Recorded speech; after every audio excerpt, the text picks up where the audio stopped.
and welcome back to OmniFoot TV. This is your host Omar speaking, and today I am going to react to Gareth Southgate's England squad. Mind you, the upload is basically this late because, well, Egyptian internet is a joy. Anyways, I'm going to speak my mind on this whole England squad debacle because, to be genuinely honest with you, England are going to crash and burn. England are going to crash and burn. I'll say that again. England will crash and burn at the Euros. And if by some stroke of, I'm not going to call it genius, if by some Hail Mary they manage to get far and quite possibly win the tournament, it will not be because of Gareth bloody Southgate. Now, give the man credit where it's due. He's not done badly with this England team, but he's not done well. He is as conservative as any other England manager could be, or could have been. He has no personality, literally, none, zilch, nada. And I know this is basically a flat-out attack, but the man just does not know how to stamp his authority because he has none. Now, to be honest, and I'll put this into context, if you're in either Italy, Spain, or Germany, and your FA basically hands the national team's managerial job over to someone who could barely make it to coaching a team that doesn't even finish in the top 10 of your top tier, how the hell would you feel? That's seriously the only question I have at the very moment. Just let that sink in for half a second. English managers have been very just mediocre. Mediocre is the word. England managers have been mediocre. English managers, throughout most of the country's history have been mediocre, and there are very few England managers who've done as well as they should have. Now, the only names that come to mind in terms of great English managers, and this is just those who come to my mind at this very moment in time, there could obviously be more. Sir Bobby Robson, Alf Ramsey, Brian Clough. And I'm pretty sure that if you included other names that I may not be aware of at the very moment, or names that I can't remember, they wouldn't exceed 10. And their influence over the game would not be as innovative as managers from other countries. That is depressing. That is extremely depressing. And I know I've digressed for a bit, but now I'm going to get to the whole England squad issue. I've written down some notes, okay? I'm going to talk about the players who I think should have gotten into the squad. And I'm going to start with James Ward-Prowse. James Ward-Prowse has played 38 games this season in the league, scored 8 and assisted 7. He's been consistent for Southampton in his position, is one hell of a set-piece taker, and he's been left out of the squad. That to me is an absolute joke. Now, another one who's been left out of the squad, and he's barely had a look in, is Jack Harrison. He's played 36 games, scored 8 and assisted 8. And the fact that Harrison has been overlooked while Saka has been basically added into the squad. A player who's basically got 5 goals and 3 assists all season in the league, mind you. These are all league stats. That to me is a joke. Saka is promising, but he's not Euro material. And I seriously couldn't care less if you're an Arsenal fan watching this and disagree with me. If you disagree with me for a logical reason, please state your argument in the comments below. But if you don't have an actual argument, just, dislike the video, scroll by, do whatever you do. Now, the third and fourth options here are Ivan Toney and Patrick Bamford. Now, the only player to have scored not almost the same number, but The highest scoring player behind Harry Kane in the England squad before today's announcement was Jesse Lingard. And he had 9 goals and 4 assists to his name in the league. The second English top scorer in the Premier League this season was Patrick Bamford with 17 goals and 7 assists. And to actually provide context, he scored 16 in the Champions League last season. In the Championship last season, Champions League. He scored 16 goals in the Championship last season. 17 in the Premier League this season. If that isn't an improvement, I don't know what is. If that boy can't get a look in, I don't know who the hell can. If that doesn't piss you off as a football fan, if you believe in merit, if you believe in merit-based decisions, then this is an absolute disgrace. This is a joke. Ivan Toney has 33 goals and 10 assists in 48 games. Just 48 games, 33 goals, 11 assists. That's in the Championship. If that man wasn't worthy of a look-in as well. And yet, Dominic Calvert-Lewin, who has 16 goals and 0 assists this season, has been chosen. Sterling, who has 10 goals and 7 assists in comparison to 20 and 1 the season before. He's had an absolutely horrible season. I was going to say horrid and horrible at the same time. He's had a horrible season. Connor Cody, who's practically lucky to be in the squad. Wolves finished 13th, I believe. What is this man thinking? Seriously. 4 right backs. 4 flippin' right backs. You can tell I'm practically livid.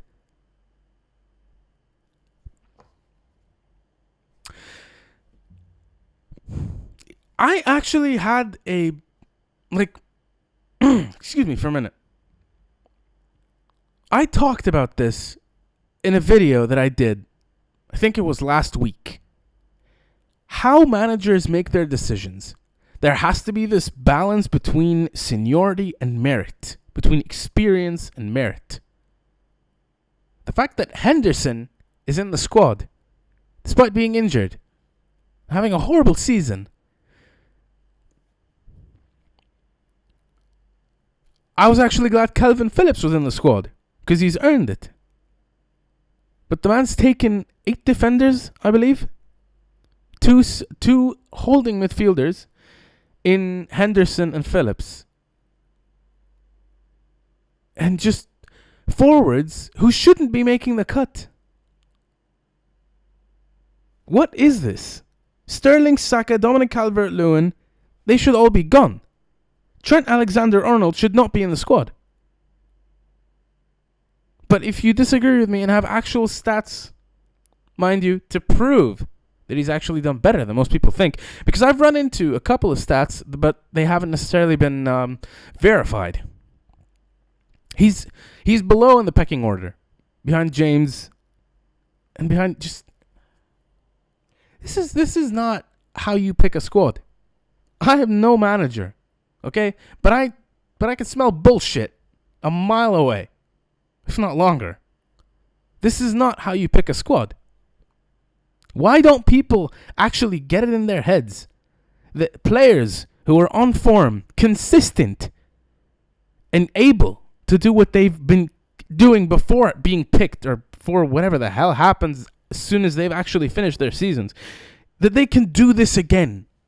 That they can actually do that for you in these tournaments. Why do players get overlooked despite being good at what they do, despite racking up numbers and proving people wrong? Don't people actually look at stats? Can't managers look at stats? Gone are the days of actual pens and papers, apparently. You have screens everywhere. Screens with stats, heat maps, form, notations in regards to form for each player's points of good form and bad form. You just diagrams. I don't know what the hell they do nowadays to actually figure all this stuff out. But technology has come a long way. You no longer need to. I read somewhere earlier today that Roberto Martinez was talking about this, and he was like, we have screens and touch screens in our homes, and gone are the days where we have to write things down, and they show us everything from stats to heat maps to form I don't know what the hell, how you measure form. I guess it's basically goals and assists, or passes. I'm having a brain fart. Key passes, goals, assists, passes completed, crosses completed, everything else that we know when we look at stats these days. You get those. You don't need to necessarily work for them. You're not going to count every ball. We're not in that age anymore. And yet this list of players couldn't get a look in. If England actually managed to win the Euros, and mind you, I actually love England. I'm not doing this because I dislike them. I have been frustrated with England for years. And still, despite everything that goes on, the FA doesn't learn from its mistakes. They get another yes man in, who can't do the job, who isn't capable, who is inept at what they do. Southgate is inept. This sounds like more of a rant, and I guess it could qualify as lacking professionalism. But you just can't look at this and think it's practical. Choosing 4 right backs because of their versatility. Choose players who you can play in these positions. You want a flippin' right back? Pick a right back to play at right back. Pick a central midfielder to play in the middle. Why would you play players in positions that aren't their strengths? Even if they can do it, you shouldn't have to resort to that unless you're in a very dire situation. And very few managers get away with it either way. It doesn't take me having coaching badges or having any experience in management to realize that players have strengths and weaknesses, and you should take these players based on their strengths and hone in on them. And despite the brilliant attacking threats England have, Southgate is most probably going to be defensive without any actual fluidity in play going forward.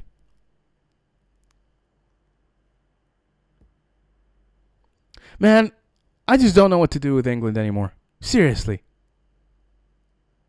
They don't actually they don't have a system to bring out good managers. They don't have a system of play. They don't have a school of thought. The place football was supposedly born in has no school of thought in regards to football. That is one of the most mind-blowing things I have ever heard and had proven. The Spanish have possession play. The Dutch have total football. The Italians have the catenaccio. What do England have? What do they have? To think that they actually appointed Big Sam at one point. I mean, hasn't anyone figured out that a string of bad decisions is only going to make things worse? Does it always have to take a bloody catastrophe for that to wake people up? Wasn't Hodgson's horror show for England at the Euros against Iceland enough?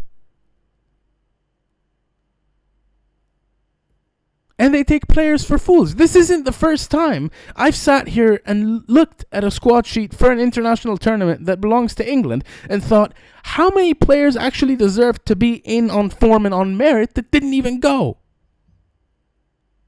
And there were multiple. And you could easily argue that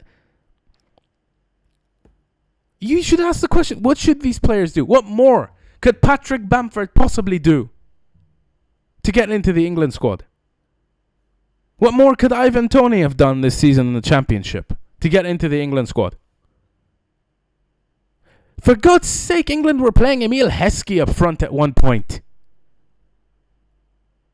They couldn't find anyone better to basically back Kane up. They have actual options.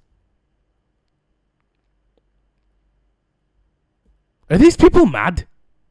I mean, I know the answer to that question, but Jesus flipping Christ. Look, I want England to actually do well in this tournament. And here's what really annoyed me. There are two things that Southgate has said while being interviewed today, and I wrote them down specifically. He said that Watkins had a tremendous season with Villa, and he kept him out. Watkins has scored 14 times this season and assisted twice, I believe, and you can correct me in the comments if I'm wrong. If Watkins has had a tremendous season, then I wonder what kind of season Bamford has had. Ivan Toney. Why doesn't... He hasn't even brought them up. If his standards for tremendous end at Ollie Watkins, then what is he left for everyone else? What is he left for players who've done better? And the one sentence that proved to me that this man has absolutely no guts was that when he was asked about how England's chances are ahead of the tournament, he said, and I quote, "We can't look any further than the group stage at the moment." Who in the hell says that ahead of an international tournament? I'm genuinely trying to hold my tongue, and I'm struggling. Who makes such a statement ahead of an international tournament? You go to such a tournament, you're not going there to play in the group stages. You're not going there with a bad squad. And even if you are going there with a bad squad in comparison to world-class countries who have better players, I don't care who the hell you are. You're supposed to go there thinking you have a chance to win. Not many players get to play at these tournaments, and these tournaments don't come around very often. We've had to wait 5 long years in between this Euro and the past one.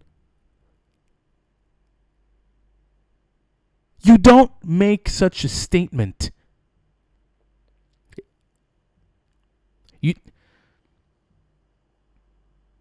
How are the players supposed to look at you after such a statement? That's all I'm going to say. How are the players supposed to look at you? What does that say about the faith you have in them? When Thomas Tuchel was asked on Sky Sports, and it's on YouTube, "Thomas, will you win the Champions League final?" He said yes. When Brian Clough was asked during a press conference about Nottingham Forest's chances in the Champions League at the time, he said that anyone who thinks that we're out of this competition is stupid. Where is that? Where's the hunger? Where's the fight? Where's the attitude? Where are the balls that you don't seem to have? This has gone really far, and I've turned this into an absolute rant.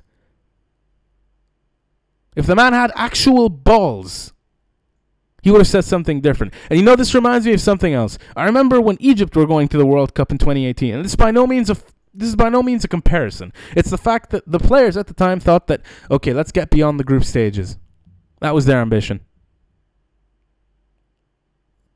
And they didn't even win a single game. They lost all of them. Each and every one of them. What does that tell you? What does it tell you when, as a manager or a player who's dreamt of playing at such a tournament, at the peak of international football, the two tournaments that basically qualify as the peak of international football are the Euros and the World Cup. Everything else in comparison can pale. You don't board a plane to a tournament of this nature thinking that you can only look to the group stages. If you're managing a country that hasn't qualified in years, Macedonia being an example, even then, you don't look at the players and tell them, let's get beyond the group stage. You're at the tournament. You've suffered to get there. You have a chance to win it. Even if the margins are small, take those margins. Take those chances. Mentality. Football is a game of mentality. It's a game of attitude. It's a game of mental fortitude and resilience.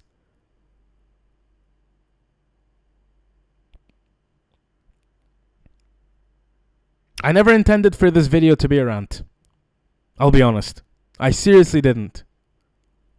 I genuinely keep my cool. Very often. And it's very few moments and very few things that can actually piss me off this much and get under my skin. But the fact that this statement was actually made by the England manager. We can look no further than the group stages at the moment. I'm sure that's what everyone thinks. But you have to have a set of beliefs. You have to believe that you have a chance to win it. You could have said that if you actually had it in you. It's very simple. It's very easy. Like, Gareth, what are the chances that England could actually win this tournament? What chances do you have going into this tournament? We can actually win it. I believe that we can win it. I have faith in these boys. Is that hard to say? Is that hard to say?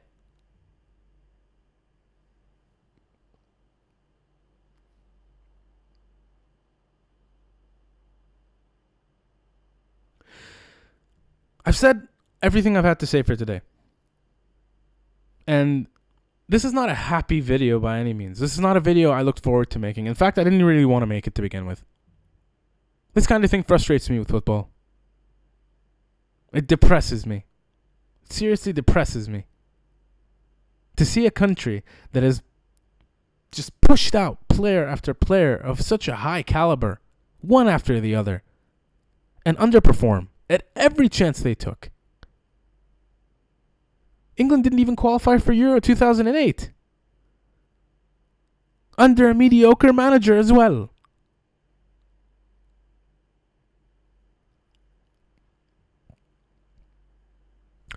I predict that England will crash and burn at the Euros. If they face proper opposition, they will fail. Unless, by some stroke of genius, which I'm not expecting, Southgate actually gets his tactics right in front of managers with much, much more experience and class and tactical ingenuity. Then my hat's off to him. You know, credit given where it's due. I'll give the devil his due. I'll play the devil's advocate. If the man actually does well in the tournament, hats off to you. My opinion of you won't change, but I'll respect you a bit more. But if you crash and burn right from the get-go, which I honestly think may happen at this state, and everything continues the same way as it was and the cycle resumes, then I have no idea what should happen to the FA in and of itself. I'm not going to talk about the managers from this point on. It's the FA. They're the problem. And that's all I have to say for this video. I'm just going to stop this here. Thank you for tuning in. I hope that despite the anger and despite the rant, you've actually benefited from something. You've actually benefited from the numbers I've given, from the arguments I've given, from some of the information that I may have shared that you didn't know. Thank you for tuning in. The links to all of our social media accounts are in the description below. And I will see you next time the whistle blows. Cheers, everyone.